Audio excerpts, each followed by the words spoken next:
Support from viewers like you makes this program possible. Please give to your PBS station.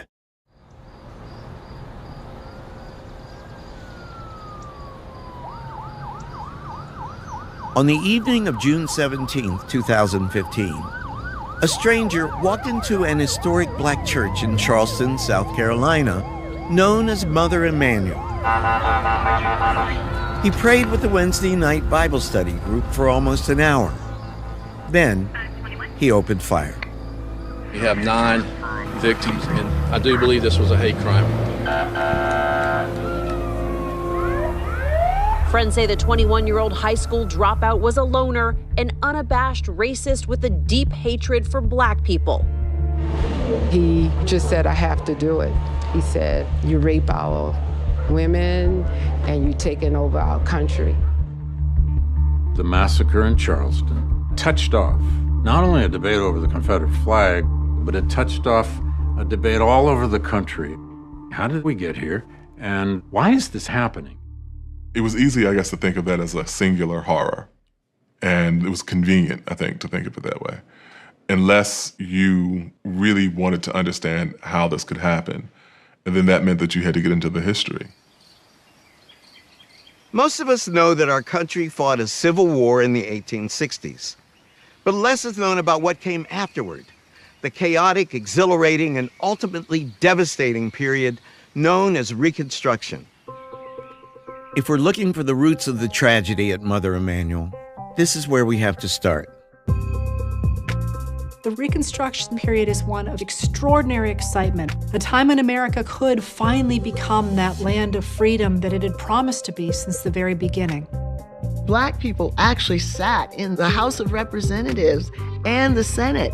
Poor whites and black people saw a common cause with one another.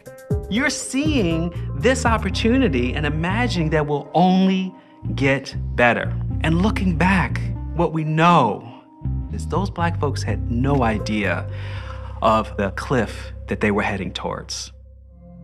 The achievements of Reconstruction triggered a fearsome backlash, an onslaught of terror and oppression that lasted for decades. After 250 years of slavery, white Southerners could not quite accept the 4 million former slaves as equal members of their society. Violence is used in conjunction with Jim Crow in order to strip African Americans of the rights and privileges they gained during Reconstruction. The Charleston Massacre comes from a long history of white terror against African Americans. But Reconstruction left a legacy of hope, as well as violence.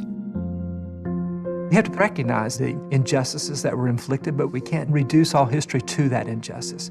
People who had been held in perpetual bondage confronted the greatest sin of American history straight on. Their hopes were far greater than maybe what any government can accomplish. A system functioning without race being a barrier to equality, we still haven't quite gotten there. Almost a century and a half later, we still find ourselves haunted by the collapse of Reconstruction, a chapter of our history that's often been misrepresented and misunderstood. It's time that we acknowledge the true story and complete the work of reconstructing America.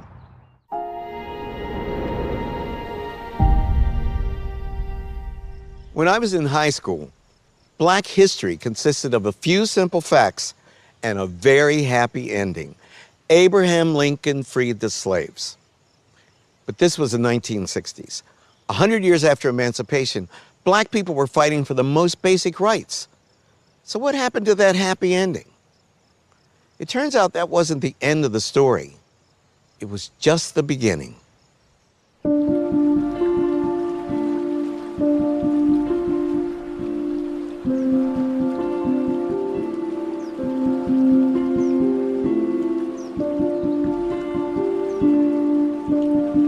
April 9th, 1865, Palm Sunday.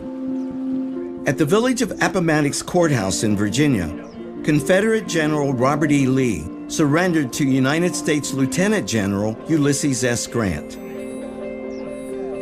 Lee's capitulation effectively signaled the end of the Civil War and the death of slavery in the United States. The news rippled out from Appomattox.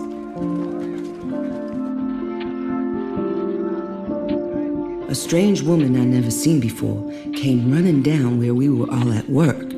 She said as loud as she could, "Hey, freedom, you are free."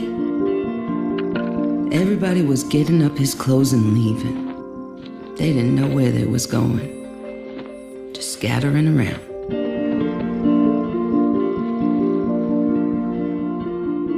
It was just like opening the door and letting the bird fly out. He might starve or freeze or be killed pretty soon, but he just felt good because he was free.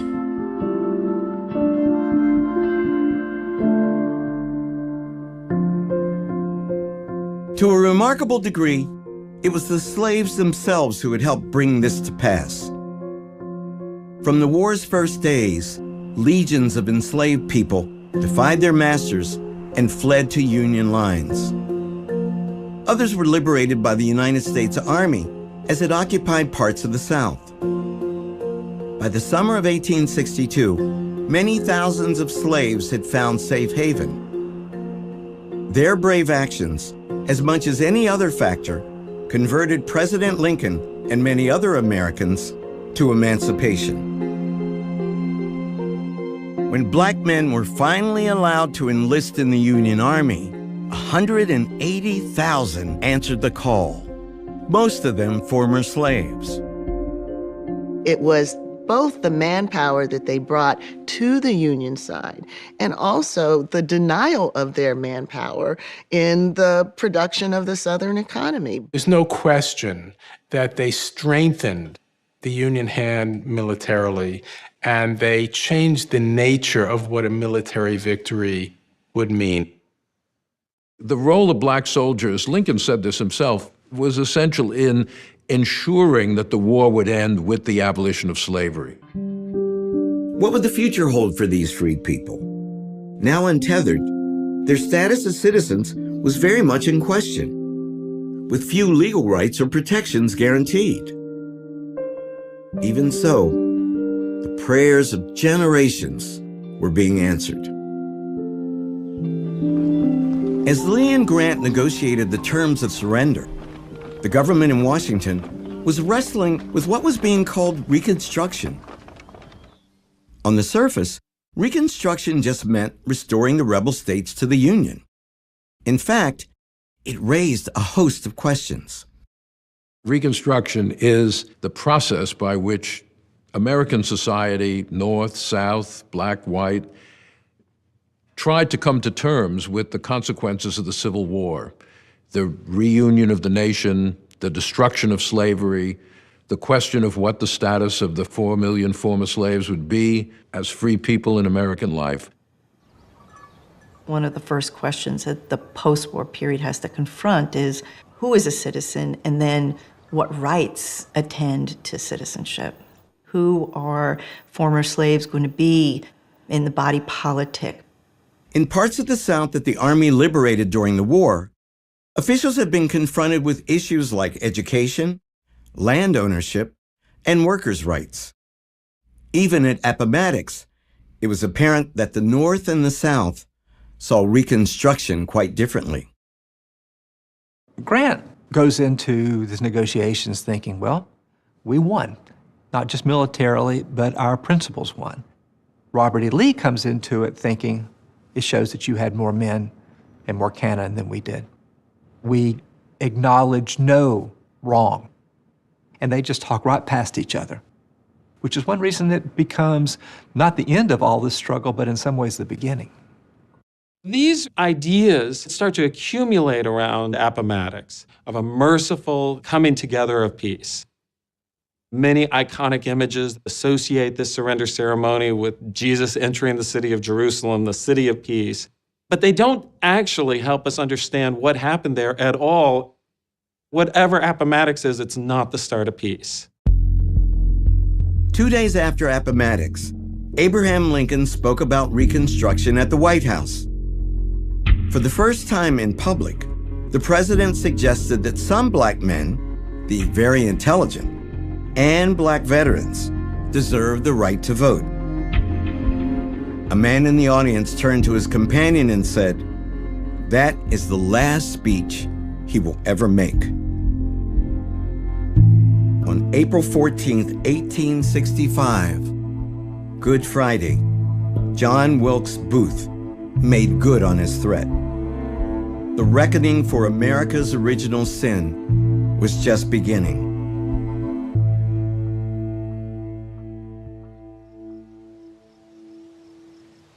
The early days of freedom were a bewildering mixture of exhilaration and apprehension. But the first order of business was to reconnect with family members who had been torn away by slavery.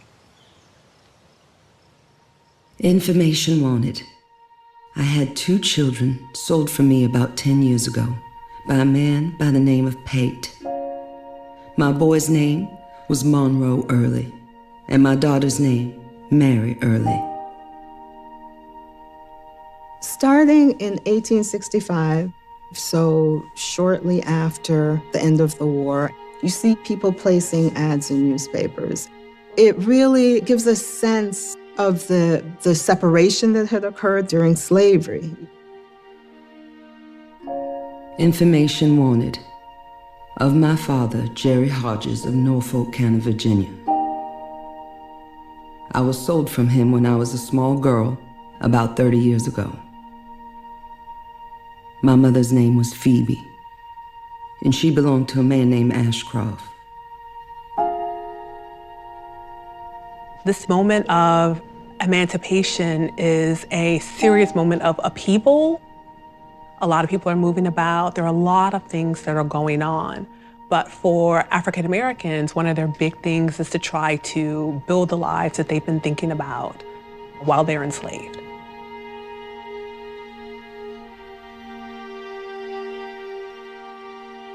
People took to the roads trying to find family members. I mean, literally walking to where they had last left family.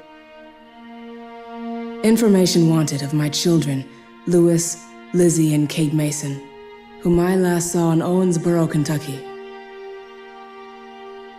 They were then owned by David and John Hart, that is, the girls were. But the boy was rather the property of Thomas Pointer. Imagine keeping this memory of your child or your wife or your husband, your father, your mother, alive in your mind and in your heart, and then trying to bring about some kind of reunification. But you hardly know where to start.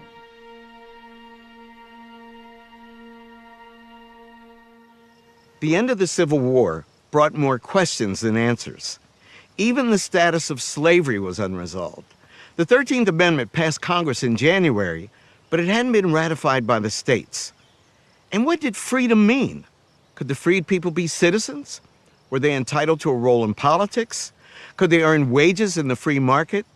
It was a dangerous time that would have tested the abilities of even the greatest president.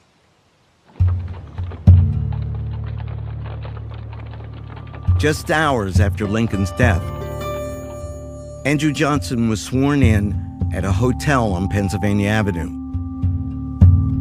When Lincoln chose a Southern Unionist Democrat as his running mate in 1864, few imagined that Johnson would ever ascend to the presidency. During Reconstruction, the Republican Party is the party of civil rights. It is the party that promotes a vision of an interracial democracy. The Republican Party is the party of African Americans. Although Johnson was a Southerner and a Democrat, he had opposed secession, even at the risk of his life. Andrew Johnson grew up a poor white Southerner. He believed very strongly that the Civil War had been caused by the planter class, the Southern elite, and he hated them. But he imagined that the primary victim of the planter class was the class to which he belonged, the poor whites of the South. Andrew Johnson was the first man in this country made president by an assassin's bullet. He wouldn't be shy about using his newly gained power. Congress had gavelled out of session in March. They're not coming back till December. Out of session, they're stuck, and Johnson is in the driver's seat. The most famous black man in America, the abolitionist Frederick Douglass, had his doubts about the new president. At Lincoln's second inaugural, Johnson meets with Frederick Douglass. When Johnson realizes that he has to shake a black man's hand, his smile turns into a scowl. Douglass smells the liquor on his breath. He's already drunk at 11 a.m. Douglass says to his friend, no matter what else Andrew Johnson is, he is no friend of the black. Even as the freed people celebrated the death of slavery, Douglass was forced to wonder, in what new skin will the old snake come forth?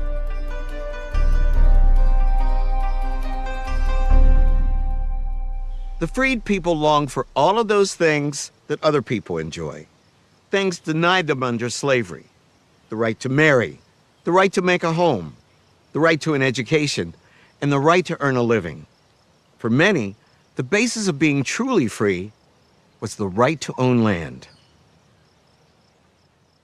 In the summer of 1865, the question of land was very much on the mind of Major General Oliver Howard.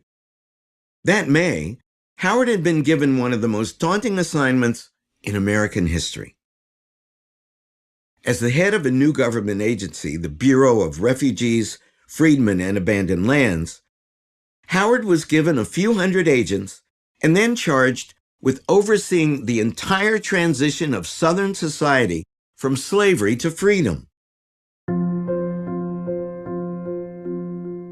The Freedmen's Bureau was supposed to protect blacks from violence. It was supposed to give them access to education. It was supposed to, in some way, get them access to land. It was supposed to make sure that local courts treated blacks fairly. White Southerners deeply resented the Freedmen's Bureau, even though they were not there to quite protect the former slaves, as to make sure that relations between white and black were fair and equitable on both sides. The federal government never done anything like this. The budget of the Freedmen's Bureau on an annual basis was not much more than what it cost to fight the Civil War for 1 week. Though having limited resources, what the Freedmen's Bureau had plenty of was land. Over 850,000 acres of it. And Howard sensibly wanted the freedmen to have use of it. During the Civil War, a lot of land came into the hands of the federal government. Some of it was seized for non-payment of taxes. Some of it was just abandoned by planters who fled when the Union Army appeared. The Freedmen's Bureau was to oversee this land. At the end of July, General Howard ordered his agents to begin renting out 40-acre plots. The freedmen would have 3 years to buy the land outright. Of course, this phrase, 40 acres and a mule, was picked up by African Americans all around the South. Many people thought this is a blueprint for Reconstruction. But within weeks, Howard's plans were in trouble. Johnson's Reconstruction plan, which he put forward in May of 1865, basically gave amnesty to most white Southerners who would take an oath to the Union and also accept the end of slavery. But he said those who own $20,000 worth of property before the war are not going to be covered by a blanket pardon. They have to come and get an individual pardon from the president. Johnson also began setting up new state governments in the former Confederacy. President Johnson had a very soft version of Reconstruction, almost like a restoration of the Southern states. White Southerners have to accept the fact that slavery is dead. But other than that, Johnson was giving them a free hand in keeping the black population under control. Many Republicans worried that Johnson was undermining the result of the war, but there wasn't much they could do because Congress was in recess. Johnson felt that he could handle Reconstruction perfectly well, and it would all be done by the time Congress came back into session in December 1865. In May, Andrew Johnson decreed that wealthy rebels would only be pardoned if they appealed in person to him.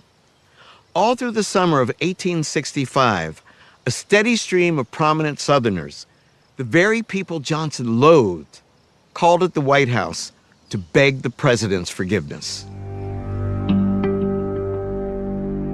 This was a poor boy who was not recognized among the elite class when he was in Tennessee. People that he had hated are now coming to him and asking for pardons, and he liked it. By the end of the summer of 1865, many of the former Confederates who took the South out of the Union have received presidential pardons, which means they are back in American society. They could vote. They get to make whatever laws they want. And there's nothing you can do about that. In September, Johnson ordered Howard to restore almost all of the lands in the hands of the Freedmen's Bureau back to the Confederates he had pardoned. It fell to Oliver Howard to go and inform free people that they were probably going to have to start entering into labor contracts with, in many cases, their former owners. Howard knew he had to deliver this devastating news in person, in places like Edisto Island on the South Carolina coast. They could not believe it, and so they refused to leave. The freed people start shouting, "No, no," and then an old woman starts singing, "Nobody knows the troubles I've seen." And everyone in this church starts singing that song. And Howard is just devastated. The Edisto Islanders desperately appealed directly to the president. We were the only true and loyal people that were found in possession of these lands. We have always been ready to fight if needs be to preserve this glorious union. Will a good and just government take from us all this right and make us subject to the will of those who have cheated and oppressed us? We look to you in this trying hour as a true friend of the poor and neglected race. Their plea went unanswered. The United States had the opportunity at that time to make amends for centuries of enslavement. The United States had the opportunity to make it possible for the formerly enslaved people to be economically independent. And the country failed to do it. By not redistributing that land, it consigned most of them to a dependence that remained for decades afterwards. And we're still dealing with the fallout from that.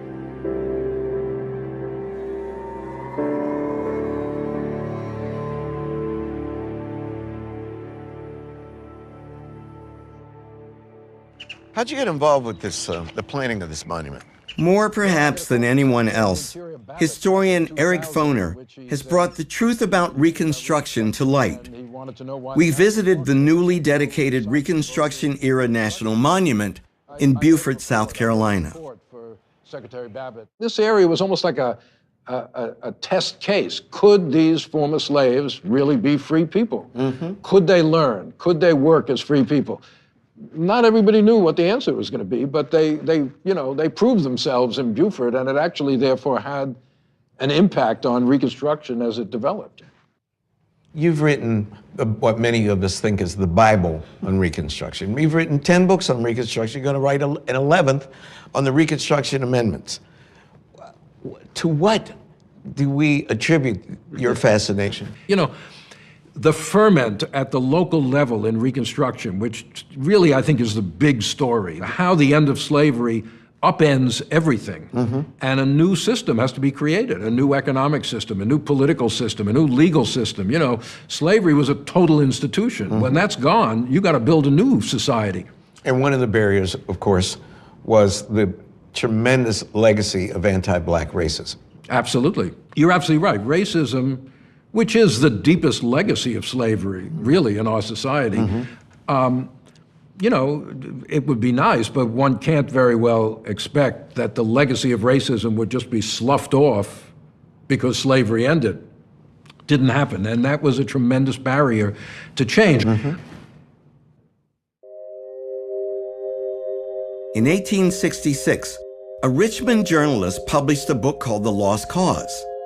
He argued that the war was, in reality, a gracious Southern civilization defending itself against Northern aggression, an idea that resonated deeply among the defeated white Southerners. One has to remember that the white South suffered a devastating loss of life in the Civil War, something really without parallel in American history. The South is devastated. People are literally starving. They had destroyed their economy. They had torn their families apart. It was hard to see any real meaning in what the Confederacy had done.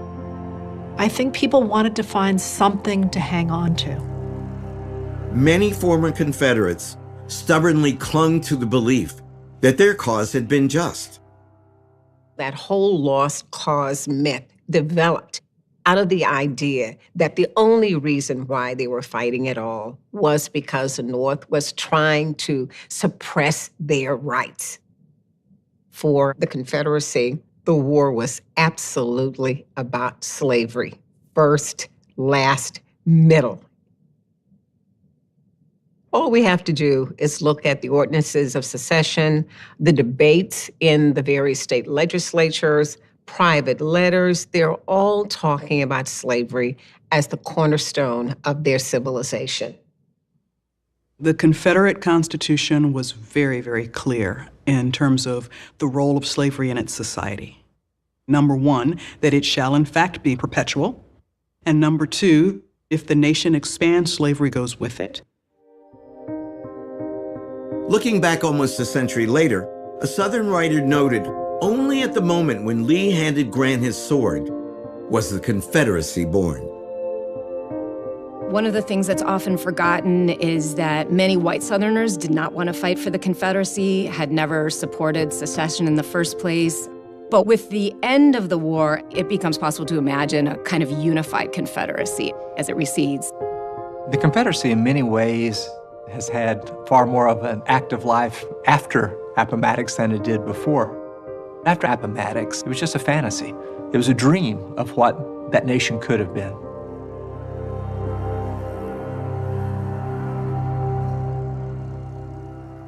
Some people coped with defeat by mythologizing slavery. Others tried to recreate it. In November of 1865, the government that Andrew Johnson had set up in Mississippi passed a set of oppressive laws that applied only to African Americans. Soon, other Southern states followed suit. These laws became known as the Black Codes. The basic purpose of the Black Codes was to recognize that slavery has been abolished, but to make sure that there is as little change from slavery to freedom as possible. The key to the Black Codes was what they called vagrancy laws, things like that. Every adult black person was required to sign a labor contract for the year with a white employer. If they didn't do that, they would be considered a vagrant, and they could be fined, and if they couldn't pay the fine, they could be auctioned off to someone who would pay the fine, and then they'd have to work off the fine for that person. What's even worse than being arrested if you don't have a job is having your children taken away. So your neighbor down the road can go to the courts and say, John Jones, he can't take care of his children. He's indigent, but I'll take them in. And I will train them in farming methods, or I'll train the daughters in housewifery. And I will have their labor, and the parents will get a little bit of money at the end of their period of indenture. But Black parents didn't have a say in this.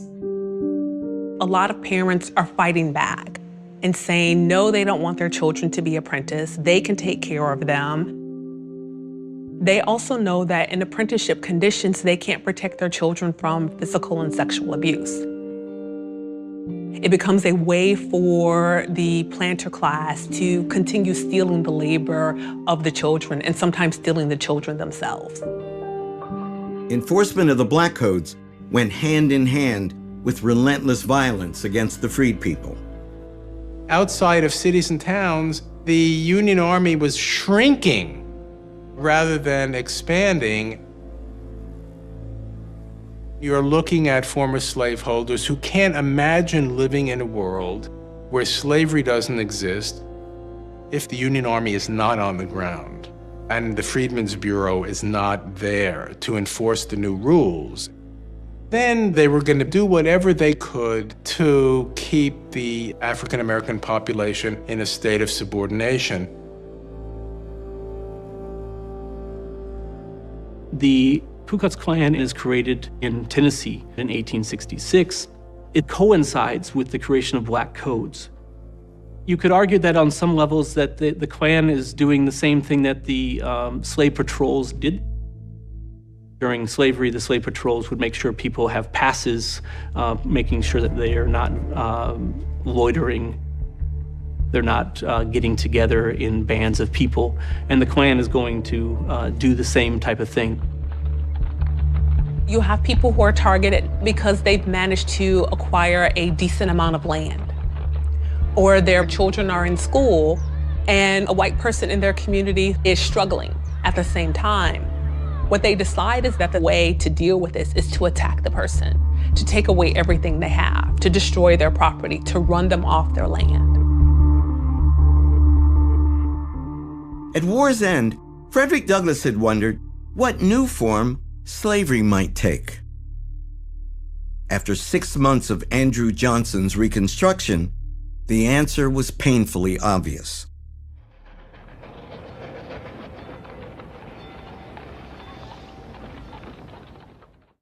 Thaddeus Stevens, the passionately impatient Republican congressman, had been forced to wait on the sidelines for months, watching powerlessly as Andrew Johnson raced to implement his version of Reconstruction before Congress reconvened. The president declared that the former Confederate states had met his terms, so their representatives were in Washington, ready to take their seats in Congress as members of the Union once again. Stevens thought this was outrageous. When the states met to elect new congressional delegations, they elected to Congress the Vice President of the Confederacy, 4 Confederate generals, 6 members of the Confederate cabinet, many Confederate congressmen. It is, by its very nature, defiant for Southern white former Confederate officers to head to Congress right after the war. On the other hand, they never believed the war was about fundamentally restructuring their economic and political hierarchy. The idea that if you served or if you had slaves at one point, that now you are politically disenfranchised never was in the kind of Southern white imagination during that period of time. Once the Southern delegates were seated in Congress, they'd represent their home states back in the Union again. Either they were going to be admitted, and that was going to be the end, and Reconstruction would have been over at that point, or they weren't. As a leader of the House Republicans, Stevens found the prospect appalling. Thaddeus Stevens would say, African American men helped save the United States. We have a moral obligation to create a foundation of freedom and equality before the law.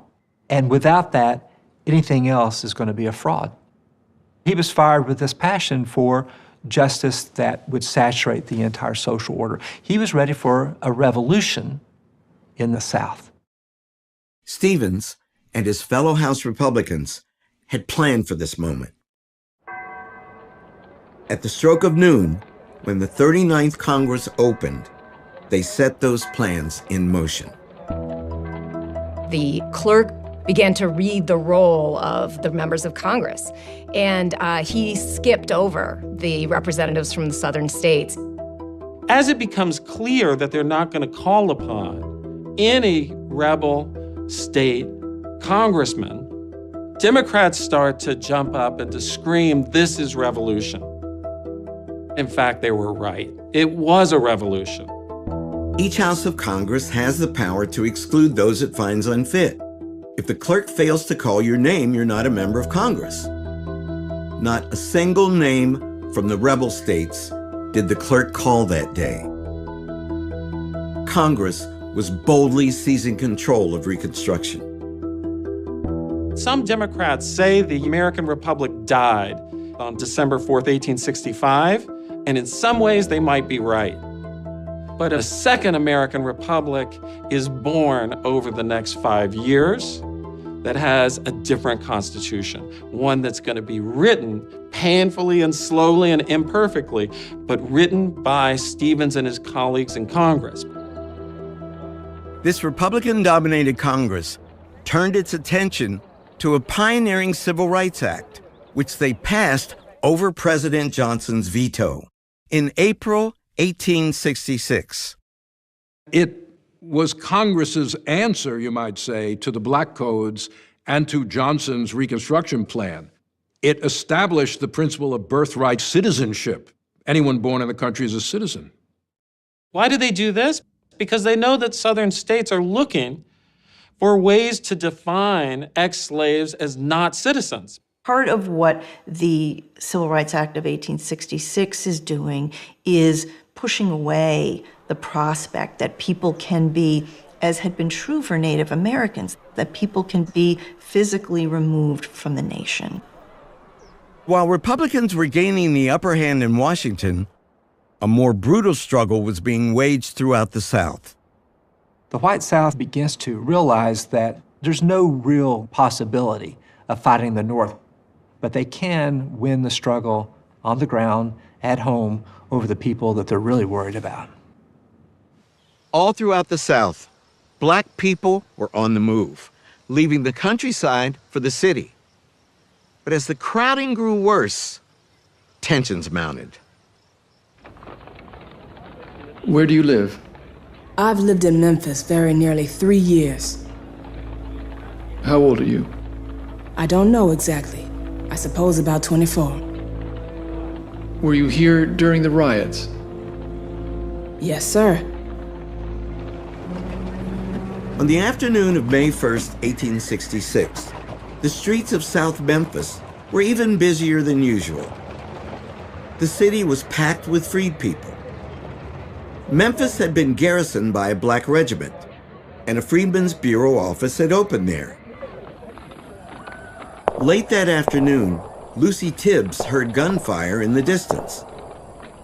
The city's Black garrison was being demobilized, and many of the former soldiers were celebrating in the streets. Memphis was seething with racial hostility, especially between the largely Irish police force and the Black garrison. African American Civil War veterans return, not only with a kind of bearing that comes from military service, many of them are going to come back with weapons that they have purchased from the Union. They're going to march through the streets of their cities, they're going to create militias, and they will meet white Southerners for whom this is a real overturning of the old order. About 6 o'clock, I saw boys and men with pistols, firing at every Black man they could see. They shot them down as fast as they could come to them. How many did you see shot down? The first was killed by John Pendergrass. He keeps a grocery by my house. I was looking right at him when he shot that man. One of the things that I think is frightening about the violence is that many people do know the people who are perpetuating this violence against them. They can name them.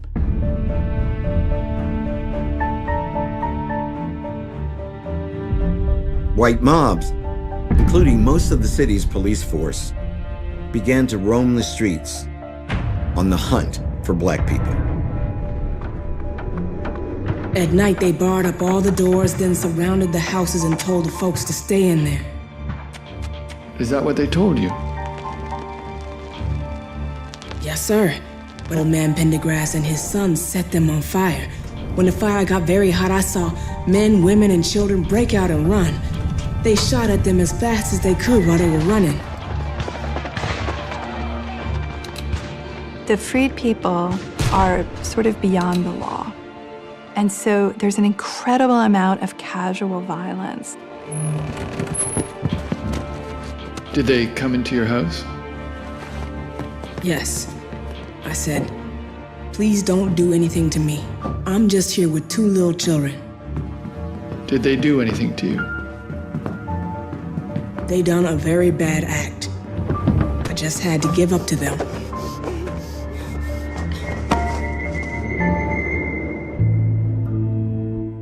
It took the Army 3 days to regain control of Memphis.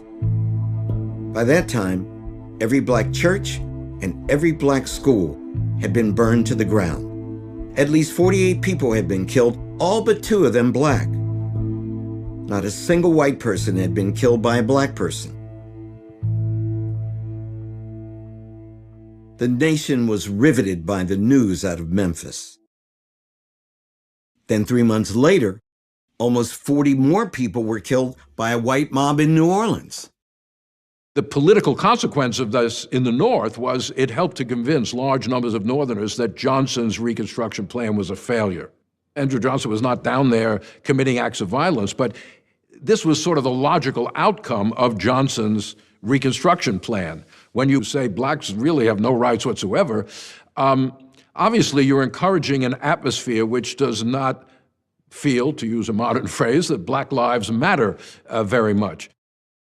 Lucy Tibbs was among the dozens of victims who testified to congressional investigators. It's enormously meaningful as an act of courage to testify. They would have to worry about going home and effectively being subject to continued violence, this time perhaps even death. The testimony of the Memphis survivors helped to convince Republicans in Congress that the rights of the formerly enslaved had to be written into the Constitution itself. This is what inflames white Northerners so much, the widespread violence against the freed people, the massacres in New Orleans and Memphis. So Reconstruction becomes stronger because of what the white South does. Republicans in Washington were interested in setting the nation on a new footing, and that's what they did through the 14th Amendment. The 14th Amendment redefined the rights of the freed people, and by extension, the rights of all Americans. Anyone born in the United States would automatically be granted citizenship, and no state could deny to any person due process and equal protection of the laws. Congress passed the 14th Amendment in June of 1866. It turns out that was the easy part. The real challenge lay ahead. Every southern state had an all-white government that had been created by President Johnson. And every one of those state legislatures, except for Tennessee, refused to ratify the amendment. How were Republicans in Washington going to get 3/4 of the states to ratify the 14th Amendment?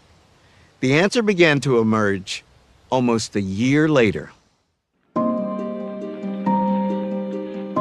By the spring of 1867, the radical Republicans were firmly in control. Every former state except Tennessee remained out of the Union, having no say in federal elections. The Northern-dominated electorate had given the Republicans huge congressional majorities in the 1866 midterms. The newly empowered majority lost no time in passing sweeping new laws over President Johnson's veto. Reconstruction entered a bold new phase.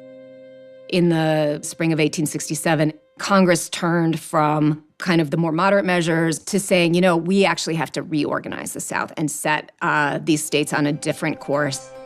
And so the way that they do that is establishing the former Confederacy in 5 military districts. Each one is going to be overseen by a U.S. general. It was something that they called military reconstruction.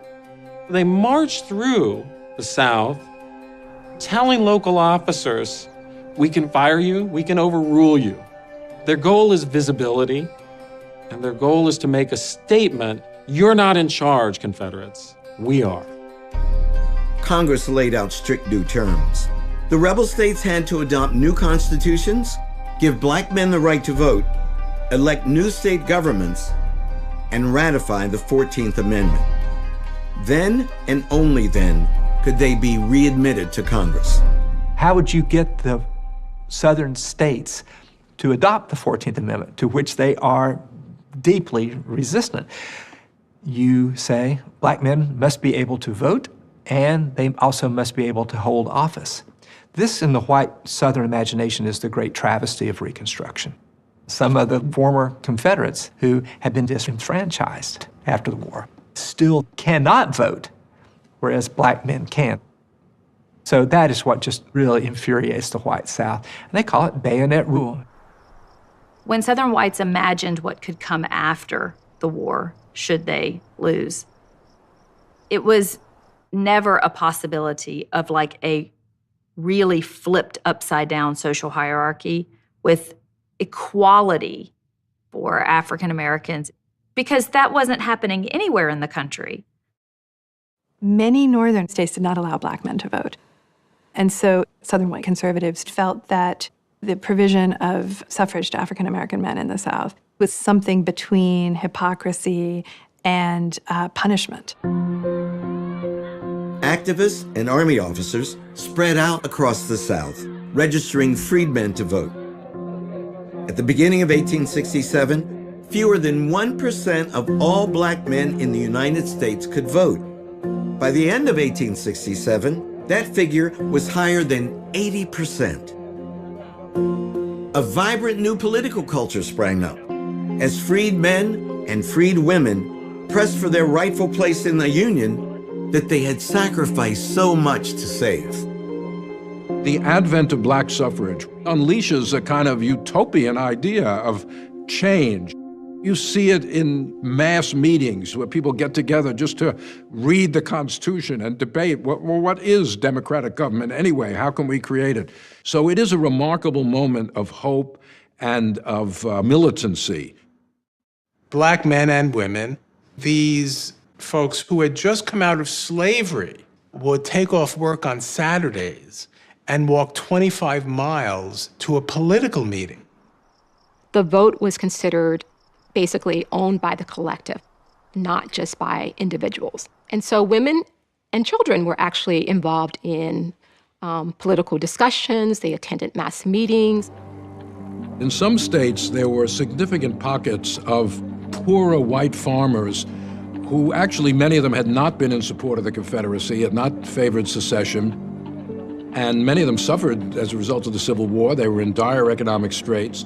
It's not that they weren't racist anymore, but they were willing to work with blacks to try to uplift poor farmers of both races via the Republican Party. Former slaves themselves are breathing life into freedom, giving it substance, whether it's creating schools or enacting their own political organizations or reconstituting families. They are giving the nation a kind of blueprint for the challenges, but also the possibilities of Reconstruction.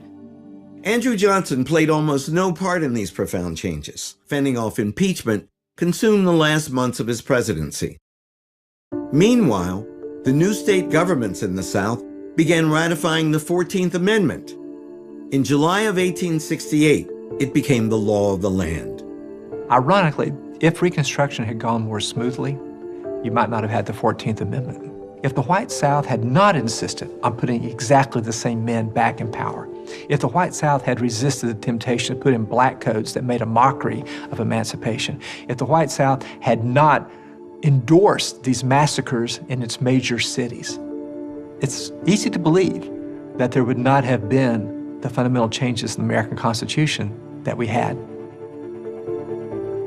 No other New World slave society that emancipates slavery implements equal citizenship and equal protection under the law and suffrage for half of the former slave population within 5 years. That is truly revolutionary. There was some degree of self-interest, frankly, in it on the part of the Republican Party. Why fight this war? And immediately allow the Southern leadership, the plantocracy, to reproduce not only a slave system, but the dominance of their party in the South. So for a time, The interests of the freedmen and the interests of the Northern-led Republican Party were in step with one another. The 1868 presidential campaign presented voters with a stark choice. The Republican candidate, Ulysses S. Grant, had led the United States Army through victory and the post-war occupation of the South. The Democratic campaign was perhaps the most racist in U.S. history, and in parts of the South, it was supported by a wave of murder and arson.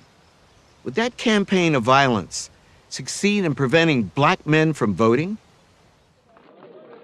Tuesday, November 3rd, 1868, was an election day unlike any other. South Carolina and 7 other Confederate states had re-entered the Union in time for